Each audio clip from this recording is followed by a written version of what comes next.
Que el Señor esté con ustedes. Y con tu espíritu. Evangelio de nuestro Señor Jesucristo según San Marcos. Gloria a ti, Señor. Jesús se puso en camino. Un hombre corrió hacia él y arrodillándose le preguntó: Maestro bueno, ¿qué debo hacer para heredar la vida eterna? Jesús le dijo: ¿Por qué me llamas bueno? Solo Dios es bueno. Tú conoces los mandamientos: no matarás, no cometerás adulterio, no robarás, no darás falso testimonio, no perjudicarás a nadie, honra a tu padre y a tu madre. El hombre le respondió: Maestro, todo eso lo he cumplido desde mi juventud. Jesús lo miró con amor y le dijo: Solo te falta una cosa. Ve, vende lo que tienes y dalo a los pobres. Así tendrás un tesoro en el cielo. Después ven y sígueme. Él, al oír estas palabras, se entristeció y se fue apenado, porque poseía muchos bienes.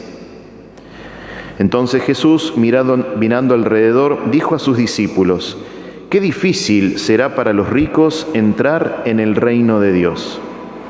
Los discípulos se sorprendieron por estas palabras, pero Jesús continuó diciendo: Hijos míos, qué difícil es entrar en el reino de Dios. Es más fácil que un camello pase por el ojo de una aguja a que un rico entre en el reino de Dios. Los discípulos se asombraron aún más y se preguntaban unos a otros: Entonces, ¿quién podrá salvarse?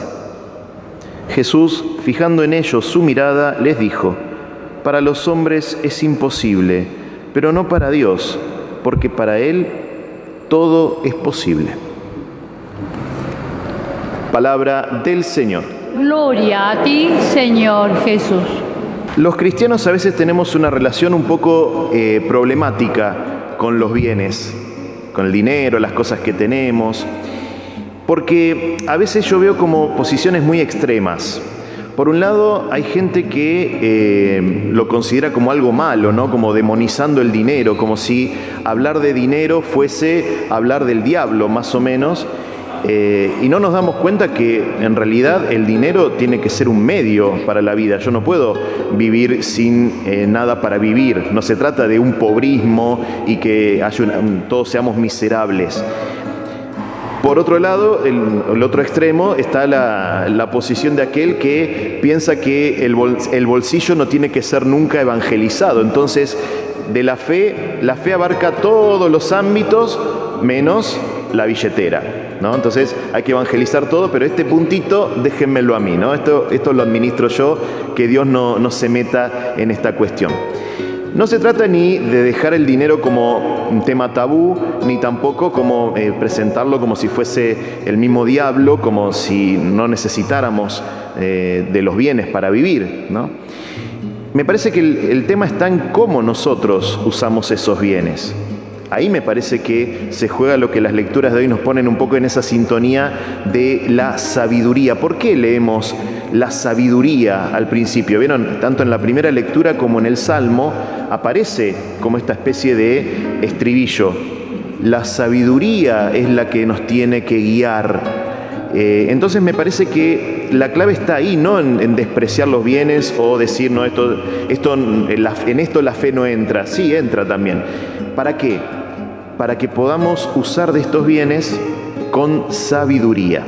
Y ahí me parece que está la clave del Evangelio. Nosotros hoy leímos la versión corta, sigue un poquito más, pero en esta versión breve que leímos del Evangelio hay como dos episodios. Por un lado tenemos el encuentro de Jesús con un hombre que al final nos dice que tenía muchos bienes, y después este diálogo de Jesús con los discípulos acerca de los ricos, si pueden o no, o lo difícil que va a ser para los ricos entrar en el reino de Dios. Fíjense, digo una cosa del primer episodio y una cosa del segundo.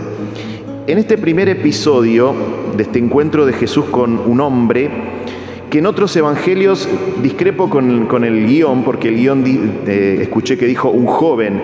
No, eso en Marcos no es un joven rico el que se acerca, ¿sí? En otro evangelio es un joven rico, en este caso es un hombre. Y a propósito lo digo, ¿por qué?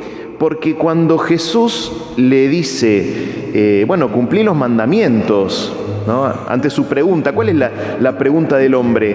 ¿Qué tengo que hacer para heredar la vida eterna? Vieron que la semana pasada yo les decía, cuando a Jesús le vienen con una pregunta capciosa, ¿qué hace Jesús? Le devuelve la pelota, ¿no? A ver, decime vos qué tenés que hacer. En este caso no, parece que este que viene a preguntar en serio. Estoy deseando la vida eterna. Y entonces Jesús le recuerda, cumplí los mandamientos. Y acá digo que es lo importante, que no sea un joven el que viene, porque es un hombre que esto ya lo viene viviendo hace rato. Él dice, maestro, todo eso, cumplir los mandamientos, yo ya lo hago desde mi juventud. Es decir, este hombre hace años que viene cumpliendo los mandamientos. ¿Y por qué digo que es importante? Porque le da más sentido a la pregunta.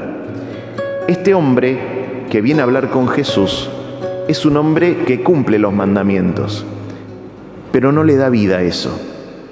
Su forma de vivir la fe, su forma de vivir la religiosidad, él la vive como algo que no lo plenifica, que no lo llena.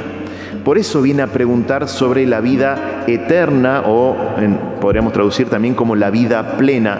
¿Dónde puedo encontrar vida plena?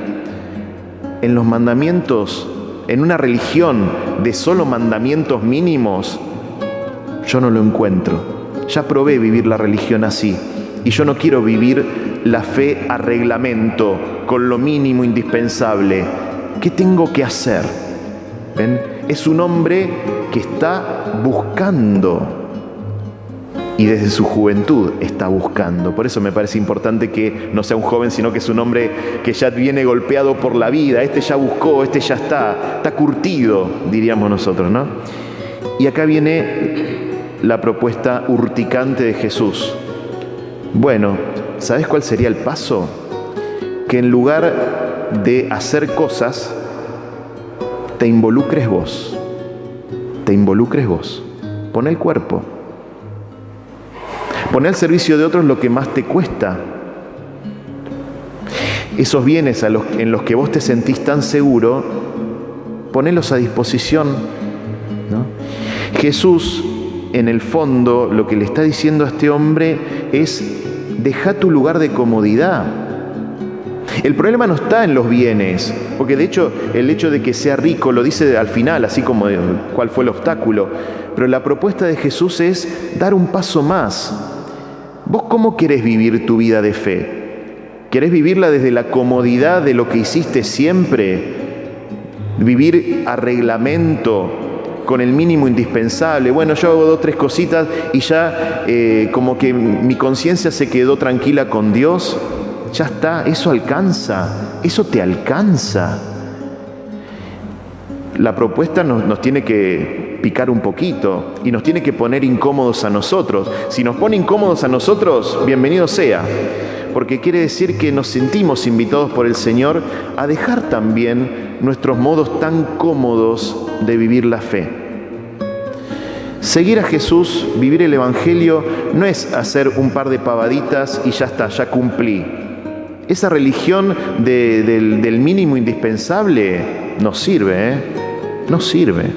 O nos sentimos cuestionados por Jesús a dar un paso más en otra lógica donde yo pongo el cuerpo realmente en esto y estoy comprometido yo en este camino y quiero crecer en este camino.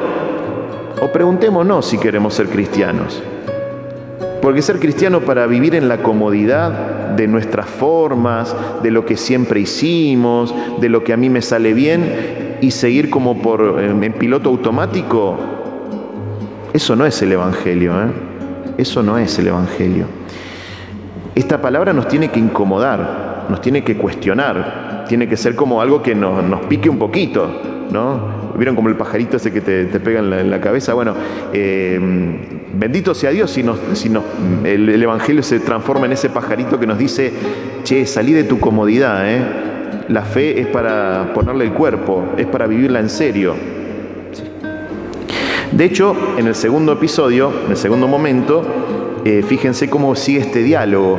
Jesús con los discípulos, vieron que siempre están en el Evangelio esto que se ponen a hablar entre ellos. Ya el domingo pasado ya hubo una conversación en la casa. Bueno, acá Jesús habla con los discípulos y me quedo con este detalle. Cuando Jesús dice, qué difícil va a ser para los ricos entrar en el reino de Dios, lo dice 2 veces, ¿no? Jesús. ¿Cuál es la reacción de los discípulos? Para mí esto es llamativo. La reacción de los discípulos es que se asombraron. Se asombraron. ¿Por qué se asombraron? Porque los ricos son justamente los que no tienen dificultad para entrar en ningún lado. Los ricos son los que, como son personas importantes, pueden entrar en cualquier lado y en cualquier lugar son recibidos. ¿Cómo en el reino de Dios les va a costar entrar? ¿Cómo va a ser difícil para ellos? Si los más pobres que escuchan a Jesús ven que para los ricos todo es fácil, todo les sale bien, ¿no? Y Jesús toma el ejemplo, ellos se asombran para poder decirnos, miren que la lógica del reino de Dios no es la lógica que manejan ustedes. Si no cambiamos la cabecita, si no cambiamos la mentalidad, eso es la conversión, ¿sí? Cambiar la cabeza, cambiar el chip, ¿sí? La conversión no es que yo tengo un pecado, entonces, no lo cometo más, entonces ya me convertí. No, eso sería un paso inicial. Pero la conversión más difícil es cambiar mi mentalidad. Eso es la metanoia del Evangelio. Metanoia es conversión. Cuando Jesús dice conviértanse, no está diciendo, no estás haciendo algo mal, no lo hagas más. Mirá que te voy a retar. Eso no es la conversión. Eso es un principio. La conversión real y verdadera es cuando mi mentalidad empieza a dar un cambio. Cuando mis criterios se van pareciendo a los criterios de Jesús. Cuando mi forma de actuar se va pareciendo al modo de actuar de Jesús. Ahí me estoy dando cuenta que me estoy convirtiendo o estoy empezando a convertirme. Porque disfrazar del Evangelio mis propios criterios es facilísimo. Y en esa trampa caemos todos, ¿eh? Siempre es más fácil hacerle decir a Jesús lo que yo quiero que diga que meterme yo en el seguimiento de Jesús. Cuando Pedro le quiere decir ¿se acuerdan ese episodio que Pedro le dice a Jesús? No, Jesús, ¿cómo vos vas a ir a la cruz? ¿Se acuerdan? No, que eso no te va a pasar. ¿Qué le dice Jesús? Querido, ponete atrás mío, vos seguime a mí, no yo a vos, ¿no? Si vos no lo podés entender, tendrás que convertirte vos. Pero no le hagamos decir a Jesús lo que nosotros queremos que diga, ¿no? El Evangelio, por eso es como una brasa ardiente, ¿no? ¿Cuál es la clave de estos 2 episodios, ¿no? que aparecen en el Evangelio de hoy? Creo que el elemento en común es la mirada de Jesús. Fíjense, el Evangelio de Marcos es recontra escueto siempre cuando cuenta las cosas. Te cuenta, es medio parco, ¿no? No te da mucho detalle, te cuenta cómo fue la cosa y listo. Pero acá a mí me llama mucho la atención que Marcos por 3 veces se detiene a decirnos que Jesús mira. En primer lugar dice a este hombre que se fue apenado, Jesús lo miró con amor. Segundo, Jesús mirando alrededor, mirando a la gente, mirando la realidad, mirando su tiempo. Y al final, Jesús, fijando en los discípulos su mirada, les dijo. Me llama mucho la atención que Marcos, siendo tan parco para los detalles, se detenga en mostrarnos por 3 veces que Jesús mira. Pero creo que justamente lo hace porque acá está la clave. convertir la mentalidad, cambiar el chip, ponernos en seguimiento real de Jesús, salir de nuestra comodidad, pedir la sabiduría. ¿Dónde está en definitiva? No es un cambio que yo hago solamente. Ese cambio empieza cuando me sé mirado por Jesús. No es ser heroico. Acá no se trata de ser, bueno, yo ahora voy a hacer una obra grandísima y voy a dar todo mi vida. No, pará. ¿Dónde encuentro la sabiduría? ¿Dónde encuentro la conversión? ¿Dónde encuentro la metanoia? En la mirada de Jesús. En ese encuentro con quien sé que me ama. Por eso, pidámosle al Señor que podamos siempre sabernos mirados por Él. No se trata de cosas heroicas, de grandes obras, sino volvamos a esa experiencia de ser mirados con amor. Que la mirada de Jesús sea lo que me mueva a la real conversión. Que sea la mirada de Jesús la que me desinstale de mi comodidad. Que sea la mirada amorosa de Jesús la que me haga cambiar los criterios de acción. Pidámosle eso al Señor, volver a encontrarnos con su mirada de amor y que sea esa mirada la que realmente nos dé los criterios del Evangelio, la lógica del reino, la verdadera sabiduría para vivir la relación con los bienes y con los demás.